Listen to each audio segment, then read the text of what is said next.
système. C'est-à-dire que c'est vrai que maintenant que cette méthode de BSOP suscite un certain intérêt, une tentation, c'est d'abord de dire on va monter l'appareil comme une phase facile, et une fois qu'il marche, on va essayer de tester l'état de système et de précipiter tout d'un coup. Je dois dire que j'ai beaucoup apprécié la démarche de dire non, on s'arrête, on prend du temps sur le système avec une biocide, même si ça avait été publié, et on essaie de comprendre tout ça. Je crois que vraiment repartir de zéro et discuter, revoir les principes de base avec un certain recul, je crois que c'est vraiment très intéressant.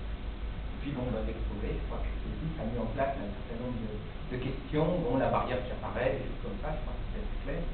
Donc merci pour ça. Et puis, bon, je vais passer maintenant à quelques questions, et d'abord une remarque, je dirais qui est un peu attirée, alors vous commencez dans votre texte, c'est-à-dire, on commence à pouvoir étudier les liaisons uniques, vous citez un certain nombre de textes, de méthodes qui permettent de le faire, et vous ne parlez pas de la chambre de flux. Non, justement dans l'introduction. Alors, non, c'est vrai.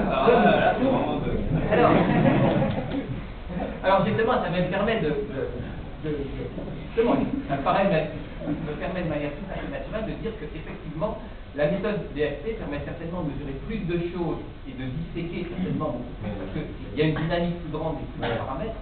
Mais la chambre de flux, je pense qu'elle a, en dehors des résultats simples que la précision des autres, je crois qu'elle a quand même un avantage pédagogique qui est absolument extraordinaire.